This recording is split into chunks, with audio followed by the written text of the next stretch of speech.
오늘 우리에게 주신 하나님의 말씀은 요한일서 4장 7절로 16절 말씀입니다. 제가 봉독하고 마지막 절 함께 읽습니다. 사랑하는 자들아, 우리가 서로 사랑하자. 사랑은 하나님께 속한 것이니 사랑하는 자마다 하나님으로부터 나서 하나님을 알고 사랑하지 아니하는 자는 하나님을 알지 못하나니 이는 하나님은 사랑이심이라. 하나님의 사랑이 우리에게 이렇게 나타난 바 되었으니 하나님이 자기의 독생자를 세상에 보내심은 그로 말미암아 우리를 살리려 하심이라. 사랑은 여기 있으니 우리가 하나님을 사랑한 것이 아니요 하나님이 우리를 사랑하사 우리 죄를 속하기 위하여 화목제물로 그 아들을 보내셨음이라. 사랑하는 자들아, 하나님이 이같이 우리를 사랑하셨은즉 우리도 서로 사랑하는 것이 마땅하도다. 어느 때나 하나님을 본 사람이 없으되 만일 우리가 서로 사랑하면 하나님이 우리 안에 거하시고 그의 사랑이 우리 안에 온전히 이루어지느니라. 그의 성령을 우리에게 주심으로 우리가 그 안에 거하고 그가 우리 안에 거하시는 줄을 아느니라. 아버지가 아들을 세상의 구주로 보내신 것을 우리가 보았고 또 증언하노니 누구든지 예수를 하나님의 아들이라 시인하면 하나님이 그의 안에 거하시고 그도 하나님 안에 거하느니라. 함께 읽습니다. 하나님이 우리를 사랑하시는 사랑을 우리가 알고 믿었노니 하나님은 사랑이시라. 사랑 안에 거하는 자는 하나님 안에 거하고 하나님도 그의 안에 거하시느니라. 아멘. 네, 오늘은 요한일서 4장 7절로 16절 말씀으로 나를 향한 주의 사랑이라는 제목으로 말씀을 전하도록 하겠습니다. 네, 오늘부터 우리 교회는 성도에게 늘 있어야 할 것, 믿음과 소망과 사랑 중에 이제 마지막 사랑에 대해서 나누고자 합니다. 우리가 고린도전서 13장 13절에서 믿음과 소망, 사랑 중에 제일은 사랑이라고 증언하기 때문일까요? 사람들은 이 사랑을 매우 중요한 요소로 여기면서 사랑하고자 애쓰며 살아가는 것 같습니다. 사실 사랑이라는 추상적인 개념을 정의하는 데는 어려움이 있습니다. 철학에서든 종교에서든 인문학에서든 제각각 사랑을 정의하고 해석하려는 시도를 하는 것을 많이 보게 됩니다. 각양의 방식으로 사랑을 정의하고 설명하려 하지만 무엇 하나 완전하게 그 사랑이라는 요소를 해석하고 있는 것으로 보이지는 않습니다. 사랑을 감정으로 해석하기도 하고 그 대상에 따라서 그 사랑의 정의를 다르게 하는 등 여러 가지 해석을 하는 것을 보게 되는데 우리는 특별히 하나님의 말씀을 중심으로 성경이 사랑을 무엇라 말하는지 그리고 우리는 어떤 사랑을 해야 하는지를 살펴보는 것으로 은혜를 받고자 합니다. 오늘 본문 말씀은 먼저 하나님이 사랑이시라고 하나님의 속성을 정의하고 있는 것을 볼 수가 있습니다. 우리가 감히 하나님을 이해하고 하나님을 정의한다 말하기에는 어려움이 있지만 하나님이 우리에게 보이신 그 모습을 통해서 우리는 하나님의 속성을 사랑이시라고 고백할 수 있다는 것입니다. 오늘 본문 말씀도 증언하고 우리가 지난 몇 달간 하나님의 말씀을 나누며 살펴보았지만 하나님께서 예수 그리스도를 통해서 우리에게 행하신 일들은 사실 사랑이라는 요소가 빠지고서는 설명이 되지 않는다는 것이죠. 우리가 굳이라고 할 만큼 그 비효율의 극치를 보여주시는 것 같습니다. 태초부터 하나님은 사랑으로 천지를 창조하셨습니다. 그리고 하나님이 만드신 하나님의 형상을 따라 만드신 사람이 하나님과의 그 사랑의 관계 안에 머물기를 바라셨습니다. 모든 필요를 채워주시고 늘 동행하시면서 에덴 동산에 사람을 두셨지만 사람은 그 죄로 인해서 하나님을 거절하고 세상을 선택하는 모습을 보였다는 것입니다. 또한 하나님을 떠날 뿐 아니라 그 안에서 하나님을 몰아내고 자신이 왕이 되고자 하는 내가 원하는 삶의 모습대로 살고자 했다는 것입니다. 하지만 요한복음 3장 16절 말씀이 증언하듯이 하나님은 포기하지 않으시는 사랑으로 예수 그리스도를 보내시고 하나님의 일을 하게 하셨습니다. 하나님의 일이 무엇입니까? 성도의 구원이라는 것이죠. 그것이 우리에게는 사실 너무 좋은 일입니다. 그런데 하나님에게 그것이 굳이 좋은 일일까라는 생각을 해보게 된다는 것이죠. 그래서 우리가 이 사랑이라는 중심 없이는, 사랑이라는 하나님의 속성이 없이는 굳이? 라는 질문을 할 수밖에 없다는 것입니다. 이처럼 하나님은 태초부터 지금까지, 그리고 계속해서 우리를 향하신 하나님의 사랑을 드러내신다는 것이죠. 그래서 우리는 오늘 설교의 제목과 같이 나를 향한 하나님의 사랑을 고백하고 찬양할 수 있다는 것입니다. 하나님이 우리에게 드러내신 사랑이 그 근거가 되지 않으면 그것이 이제 어찌 보면 좀 교만한 고백일 수 있습니다. 나를 향한 하나님의 사랑을 우리가 자신 있게 찬양하는 것이 어찌 보면 너무 인간 중심적인 것이 아닌가라고 싶을 정도로 조금 교만한 고백으로 보일 수도 있다는 것이죠.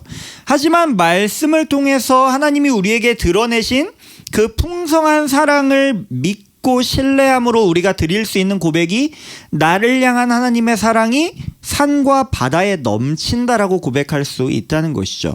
우리는 하나님의 사랑을 신실한 사랑이라고 표현합니다. 우리가 거듭 나누듯이 하나님은 꾸준히 성실하게 그 사랑을 드러내고 계시다는 것이죠.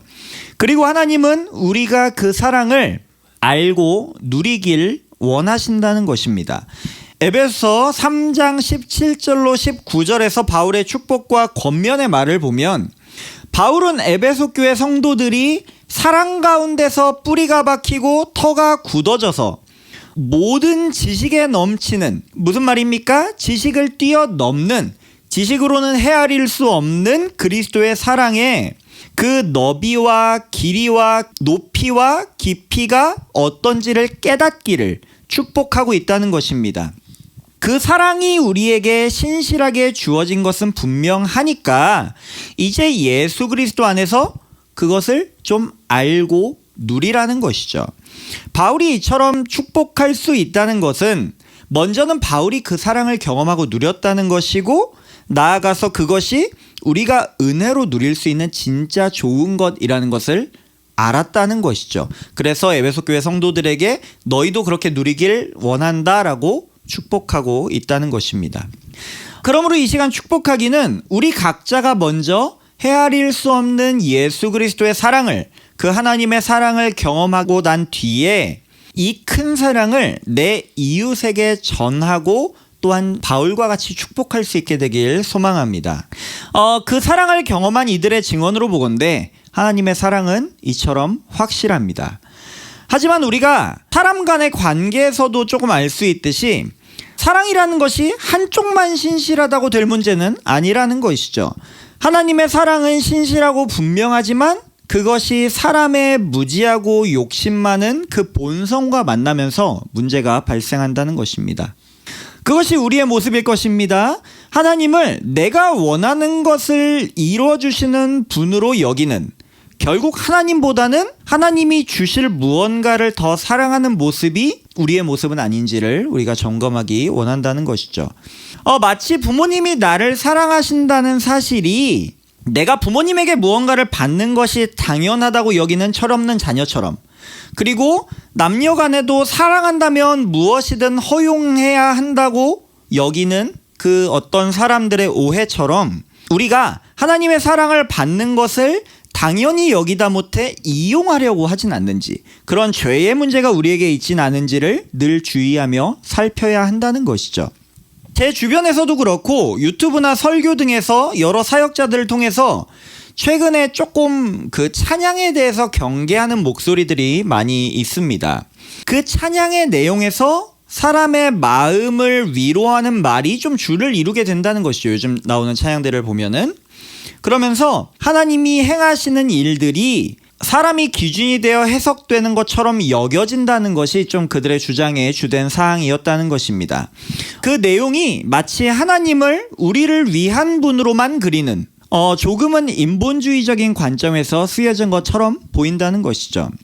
찬양의 목적이 하나님의 어떠하심을 노래하고 높이는 것인데, 그 찬양들은 마치 나를 위한 하나님을 노래하는 것은 아닌가 하는 조심스러움을 여러 사역자들이 좀 비쳤다는 것입니다. 물론 그 찬양을 작사 작곡한 이가 경험한 하나님을 고백하는 조그만 자기 고백적인 찬양이라면 그것이 왜 문제가 되겠냐마는 그 찬양을 공예배에서 회중 찬양으로 고백하기에 적절한가 하는 생각을 우리가 해봐야 한다는 것입니다.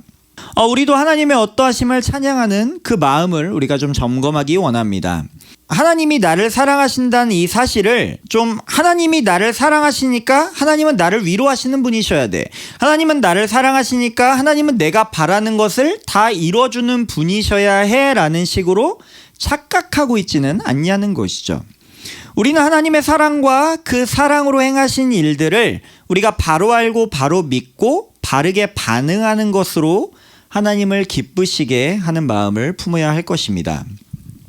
그렇다면 우리가 하나님의 사랑을 곡해하지 않고 순전하게 받고 있다는 것은 무엇으로 알 수가 있습니까? 우리가 그 반응으로 알 수가 있는데, 먼저는 내게 허락된 것들을 하나님이 주신 것들이라고 알고 감사하는 반응을 우리가 보인다는 것입니다. 우리가 누군가에게 선물을 받아도 감사를 표현하고 그것을 받고 좋아하며 누리는 모습을 통해서 선물을 준 사람을 기쁘게 할 수 있듯이 우리가 하나님께 은혜로 사랑을 받았다면 마땅히 감사로 반응해야 할 것입니다. 먼저 성도는 내가 처한 환경을 창조하시고 허락하신 하나님께 감사합니다. 믿음으로 세상이 하나님의 창조로 되어진 것을 믿는 성도는 그 창조가 나를 향한 하나님의 사랑의 표현이라는 것을 알고 감사할 수 있다는 것입니다. 또한 성도는 예수 그리스도의 은혜로 나를 죄와 사망에서 구원하신 것에 감사하는 사람들입니다. 그 구원의 은혜로 생명과 평안을 얻게 되었고 나아가서 하나님의 때에 영원한 하나님의 나라에서 영원히 살게 하실 것을 감사한다는 것이죠. 무엇보다 그 모든 하나님의 일의 기반에 나를 향한 하나님의 사랑이 있음을 감사하는 것이 또한 성도입니다. 이 이야기는 하나님의 말씀에 이미 쓰여져 있고 나를 사랑하신 하나님이 사랑으로 그 약속의 말씀을 성취해 가신다는 것을, 신실하게 이뤄 가신다는 것을 감사한다는 것입니다. 그리고 그것을 믿는 성도는 이제 그 말씀에 쓰여 있는 일들뿐 아니라 이제 나의 삶도, 나의 삶의 이야기들에서도 내게 허락된 상황과 환경 등이 하나님이 나를 사랑하셔서 내게 허락하신 가장 좋은 것임을 믿고 감사할 수 있습니다. 가끔은 내게 주어진 상황이 어렵고 버거울 때도 있지만 그 상황이 결론이 아니고, 지금 내게 이루어진 그 상황이 결론이 아니고 나를 사랑하신 하나님이 내게 허락하시고 알게 하실 그 마지막, 그 결국이 있다는 것을 신뢰하며 그때를 감사로 지나갈 수 있다는 것입니다. 그리고 그 일들을 통해서 다시 한번 나를 향한 하나님의 사랑을 드러내실 것을 소망하며 지금을 견딜 수 있다는 것이죠. 하나님의 사랑을 순전하게 받는 성도에게 발견되는 첫 번째 특징이 감사라면 또 한 가지 특징이 있는데, 이제 나도 사랑으로 반응하게 된다는 것입니다. 우리가 사람 사이에서도 한쪽이 일방적으로 사랑을 줄 수 있고 받는 쪽은 감사하게 받을 수는 있지만 그 사랑의 관계가 형성되어 더 깊어지기 위해서는 상호 사랑하는 관계로, 서로 사랑하는 관계가 되어야 한다는 것입니다. 부모와 자녀와의 관계도 그렇고 친구 관계에도, 그리고 남녀 관계에도 동일할 것입니다. 하나님과 우리의 관계 역시 하나님이 사랑하시고 우리가 감사히 받는 것만으로는 충분하지 않다는 것이죠. 하나님은 더 나아가서 사랑의 관계 안으로 우리를 초청하고 계시다는 것입니다. 오늘 본문 10절 말씀이 증언하듯이 하나님은 예수 그리스도를 화목제물로 보내셨습니다. 깨어진 관계를 회복하게 하기 위한 거고 다시 회복된 사랑의 관계로 나아가기 위한 것이었다는 것이죠. 사랑이 하나님의 주된 성품이고 속성이라는 것은 이제 우리 역시 하나님의 형상을 닮은 존재들로서 사랑하는 것이 마땅하다는 것을 알게 합니다.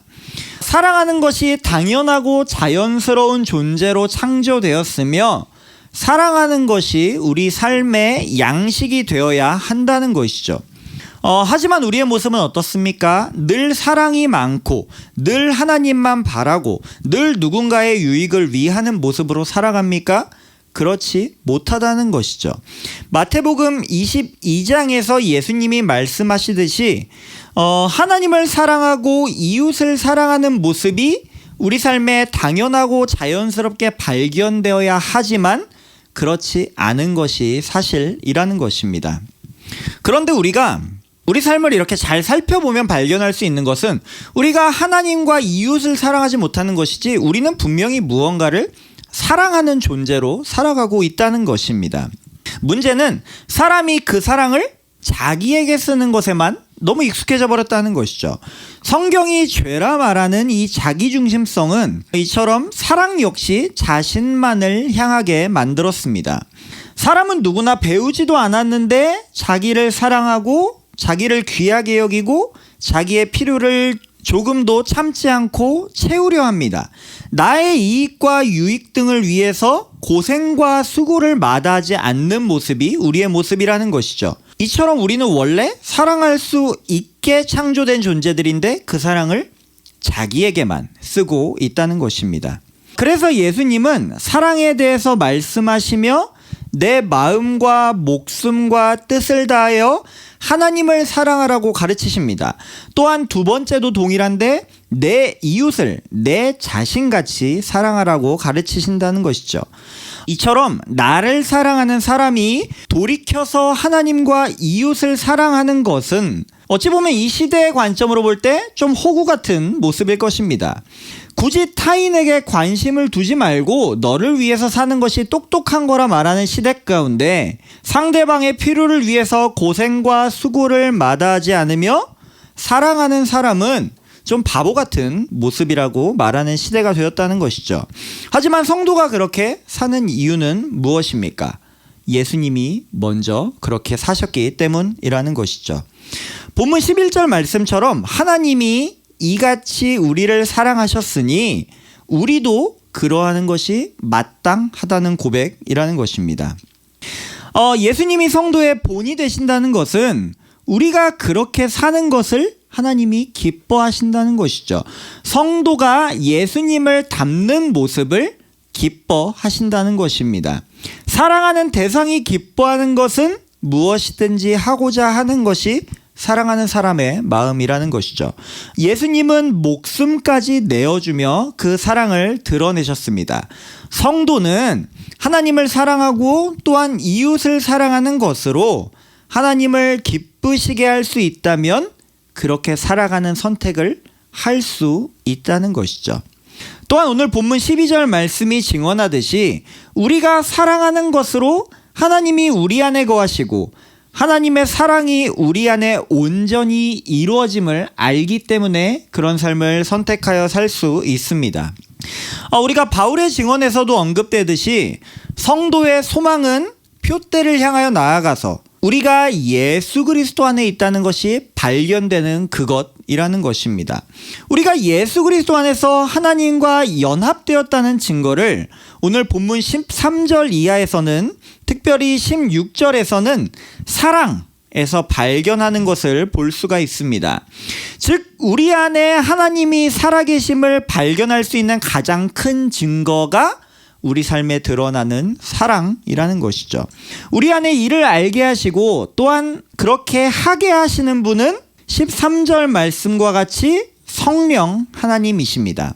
성령이 우리 안에서 그 사랑을 알게 하시고 또한 그렇게 살고자 하는 양심과 열심과 능력을 주신다는 것이죠. 그래서 우리가 종종 성령과 말씀이 충만하여진 그 믿음이 더욱 깊어진 성도가 사랑의 섬김과 봉사에 힘쓰게 되는 모습을 성경이나 혹은 우리의 교회에서 자주 보게 됩니다. 그런데 또 여기서 이제 문제가 하나 발생하는데 종종 오해되어서 교회를 열심히 다니고 봉사를 하고 헌신을 하면 마치 신앙이 좋은 거라고 오해하는 착각하는 경우를 보게 된다는 것이죠. 그것이 교회를 사랑하는 방법이고 하나님을 사랑하는 거라고 가르치는 경우를 종종 보게 된다는 것입니다. 혹은 그 마음이 점검되지 않고 그저 교회를 열심히 섬기면 교회를 열심히 봉사하면 믿음이 좋다라고 칭찬하는 경우도 많이 보게 된다는 것이죠. 그것이 어떤 부분에서 틀리지 않은 말일 수 있고 많은 교회들이 그렇게 가르치곤 하지만 우리가 조금은 친절하게 혹은 조금은 신중하게 그것을 점검하고 그 방법을 알려주는 게 좀 필요하다고 생각하게 된다는 것이죠. 이와 같은 모습은 때로 신앙을 처음 시작하는 성도나 혹은 청년의 때를 살아가는 성도들로 하여금 교회를 다니면 여러모로 힘들다는 인상을 주게 되기도 하는 것 같습니다. 제 주변에도 종종 발견되는데 교회를 오래 다닌 성도들이나 청년들 역시 교회와 어른들의 요청에 따라서 열심히 교회를 섬겨왔지만 그 신앙이 돌봐지지 않아서 어느새 지친 경우를 많이 보게 된다는 것이죠. 공동체를 떠나자니 죄를 짓는 것 같고 그렇다고 견디자니 좀 버거운 그런 시간들을 보내고 있는 경우를 많이 보게 된다는 것입니다. 하지만 우리가 이 말씀을 묵상해 보면 성도가 단지 선한 행동을 하는 사람들이 아니라는 것을, 그저 봉사와 헌신을 하는 사람들이 아니라는 것을 알게 된다는 것입니다. 성경이 말하는 성도의 선한 행동이나 봉사, 헌신의 이유는 무엇입니까? 먼저는 우리가 앞서 나누었듯이 하나님의 사랑을 받은 자로서 그 사랑에 반응하여 이제 나도 하나님을 사랑하게 되었기 때문이라는 것이죠. 그것이 근거가 되어서 하나님이 기뻐하시는 것을 하고자 하는 그 열심이 생긴다는 것입니다. 하나님이 세우신 교회가 이제 눈에 들어온다는 것이죠. 하나님의 흔적이 발견되어지는 자리로 나아가게 된다는 것입니다. 그리고 이제 하나님이 사랑하시는 교회를 나도 사랑하게 되어서 내가 할 수 있는 무언가를 하는 게 봉사와 헌신이라는 것이죠. 그리고 내가 하나님을 사랑하기 때문에 무엇이라도 하고 싶어서 공동체의 필요를 묻는 것입니다. 그래서 내가 할 수 있는 것은 무엇이든 찬양팀이든 방송팀이든 교회 학교 교사든 안내든 주차봉사든 주방봉사든 내가 할 수 있는 것을 하는 것으로 그 사랑을 표현한다는 것이죠.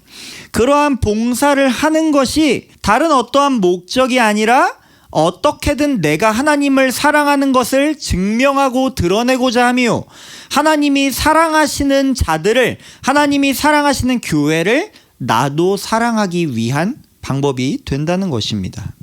그리고 나아가서 교회를 사랑하는 그 봉사와 헌신은 교회를 유익하게 하는 데에 끝나지 않습니다.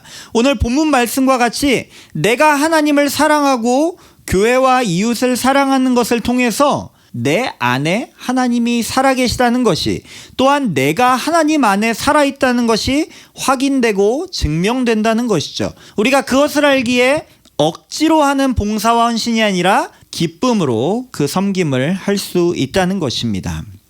우리가 하나님을 사랑하여 하는 모든 행동들을 통해서 우리가 하나님 안에, 하나님이 우리 안에 거하심을 발견할 수 있다는 것이죠. 그리고 그것이 성령이 행하신 일임을 고백하며 내가 성령 충만함을 받았음을 확인할 수 있다는 것입니다. 그러한 은혜가 우리 가운데 발견되길 소망합니다. 말씀을 마무리합니다. 먼저는 우리가 하나님의 사랑을 날마다 경험하고 누리는 것으로 하나님을 믿는 믿음이 깊어지는 은혜가 있길 축복합니다.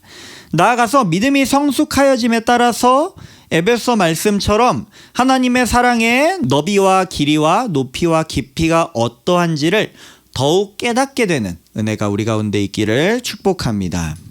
우리가 믿음의 눈을 들어서 하나님이 지으신 만물을 바라보면 로마서 1장 20절 말씀처럼 하나님과 하나님의 어떠하심을 우리가 천지 만물 가운데 분명히 알 수 있을 것입니다.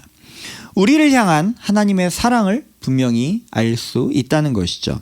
또한 그 사랑으로 행하신 하나님의 일을 우리가 성경을 통해서 알게 하셨으니 이제 우리는 날마다 말씀 앞으로 나아가며 그 하나님의 사랑을 곱씹어가며 우리 삶에 발견해 가야 할 것입니다. 그리고 이제 그 사랑에 반응하여 우리는 감사의 고백을 드리고 나아가서 우리도 하나님을 더욱 사랑하게 되어야 한다는 것이죠.